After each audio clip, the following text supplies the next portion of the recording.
Saudara-saudari yang terkasih dalam Yesus Kristus, sudah hampir 1,5 bulan channel ini ada. Sudah 5 renungan hadir menemani Anda. Tetapi baru kali ini, untuk pertama kalinya, saya mengalami kesulitan dalam membuat renungan Katolik Mastri. Bukannya apa-apa. Kalau berbicara tentang hukum Taurat, pengetahuan saya tentang hukum Taurat pun sangat terbatas. Saya sampai harus mencari referensi di internet. Taurat bagi orang Yahudi adalah pengajaran, hukum-hukum dan aturan-aturan yang terdapat dalam kelima kitab pertama dalam Alkitab, yakni kitab Kejadian, Keluaran, Imamat, Bilangan, dan Ulangan. Jumlahnya kalau dihitung ada 613 hukum dengan rincian 365 bersifat larangan dan 248 lainnya berwujud perintah. Dan hal ini bila dilakukan merupakan suatu standar tuntutan pencapaian yang sangat tinggi.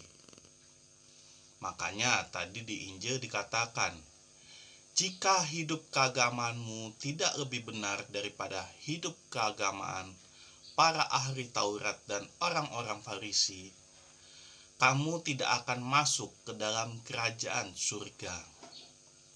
Suatu hal yang bisa dikatakan sangat sulit dan mustahil untuk dilakukan. Bagaimana mungkin hidup keagamaan kita lebih benar dibandingkan hidup keagamaan para ahli Taurat dan orang Farisi? Bagaimana caranya agar hidup keagamaan kita lebih benar atau setidaknya menyamai dari hidup keagamaan mereka? Dan kehadiran Yesus dalam Injil tadi bukannya untuk mempermudah kita dalam melaksanakan hukum Taurat, melainkan malah tambah mempersulit kita. Di sini disebutkan beberapa contohnya. Pertama, jangan membunuh. Siapa yang membunuh harus dihukum. Tapi Yesus berkata, setiap orang yang marah terhadap saudaranya harus dihukum. Lihat betapa sulitnya pengajaran yang diberikan Yesus, lebih sulit dari hukum Taurat, bahwa yang dihukum itu bukan hanya orang yang membunuh, tapi juga orang yang marah terhadap saudaranya.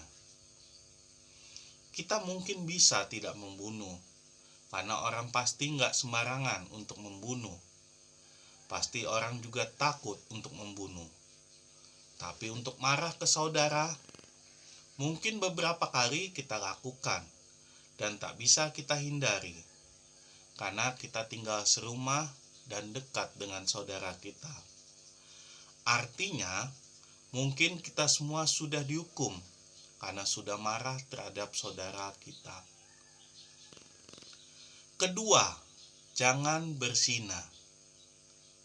Tapi Yesus berkata, setiap orang yang memandang perempuan serta menginginkannya sudah berzina dengan perempuan di dalam hatinya. Dapat dilihat lagi, Yesus memberikan standar yang lebih tinggi lagi dalam perzinaan. Bahwa berzina menurut Tuhan bukan hanya melakukan hubungan seksual dengan orang yang bukan istri atau suaminya, atau zina fisik, melainkan memandang perempuan dan menginginkannya pun sudah dianggap berzina atau zina hati. Ketiga, jangan bersumpah palsu, melainkan peganglah sumpahmu kepada Tuhan. Tapi Yesus berkata, janganlah sekali-kali bersumpah, jika ia Hendakkah kamu katakan ya? Jika tidak, hendakkah kamu katakan tidak? Lihat perbandingannya. Jika di hukum Taurat, kita boleh bersumpah, tapi tidak boleh bersumpah palsu. Sedangkan Yesus mengajarkan kita untuk sama sekali tidak boleh bersumpah. Jika ya, katakan ya. Jika tidak, katakan tidak. Saudara-saudari yang terkasih dalam Yesus Kristus, mungkin di sini ada yang berpikir, dengan kedatangan Yesus pasti akan lebih mempermudah kita dalam melaksanakan hukum Taurat. Apalagi dengan hukum cinta kasih yang diajarkannya. Semua pasti bisa lebih mudah, karena Yesus mengajarkan kepada kita untuk saling mengasihi, saling mengampuni, bahwa setiap masalah, setiap persoalan bisa diselesaikan dengan perdamaian. Bahkan bila Tuhan mau, dengan kuasanya, Dia pasti bisa menghapuskan hukum Taurat yang tidak sesuai dengan pengajarannya. Tapi tidak, semuanya itu salah. Bahkan di Injil dengan sangat jelas diterangkan, janganlah kamu menyangka bahwa aku datang untuk meniadakan hukum Taurat atau kitab para nabi. Aku datang bukan untuk meniadakannya, melainkan untuk menggenapinya. Dari perkataan Yesus ini, seolah-olah Yesus ingin mengatakan bahwa Dia itu taat dan tunduk pada hukum Taurat.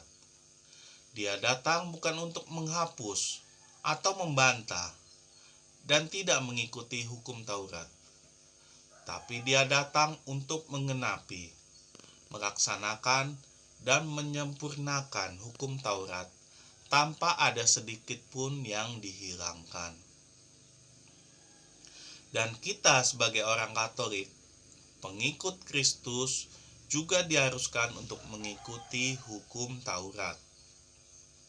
Saudara-saudari yang terkasih dalam Yesus Kristus, pernah nggak sih kita membayangkan apa jadinya kalau Yesus hidup di zaman sekarang, melihat hukum yang ada di negara kita?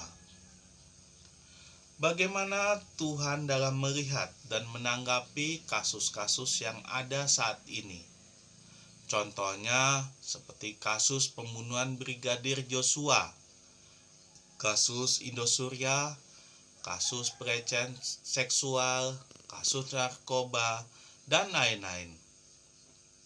Kita tahu Yesus adalah Hakim Agung yang akan mengadili kita di akhir zaman nanti. Tapi bagaimana kalau Yesus hidup di zaman sekarang? Apakah dunia akan menjadi lebih damai dan nyaman untuk ditinggali? Apakah tidak akan ada lagi kegelapan dan kesulitan di dunia ini? Atau malah Yesus pusing melihat banyaknya kasus di dunia ini? Tidak ada yang tahu apa jadinya kalau Yesus datang sekarang. Mungkin tidak akan ada lagi hukuman mati di dunia ini, karena Yesus pasti Maha Pengampun. Begitupun juga dengan hukuman seumur hidup. Bila kita benar-benar telah bertobat, pasti Yesus akan segera membebaskan kita. Hukuman yang tidak adil, contohnya yang mencuri untuk makanan dihukum 10 tahun, hukuman untuk korupsi dihukum 5 tahun, pasti akan dirubah. Hukuman pasti akan dibalik dan dibuat seadil-adilnya sesuai tingkatan kesalahannya. Sekali lagi, itu hanya kemungkinan-kemungkinan. Yang jelas, yang kita percayai sampai sekarang, Tuhan tidak akan pernah salah dalam menghakimi, dalam memberikan hukuman. Mungkin Tuhan tidak akan mencampuri urusan hukum di dunia ini, karena semuanya itu urusan manusia. Tapi kita percaya Tuhan pasti akan menjadi hakim yang adil di akhir zaman nanti. Maka dari itu, saudara-saudari terkasih, marilah kita bersama-sama saling berjuang, saling mengingatkan, agar kita dapat menegakkan segala perintahnya, baik itu perintah Taurat atau hukum cinta kasih Tuhan. Marilah kita hening sejenak, marilah kita merenung.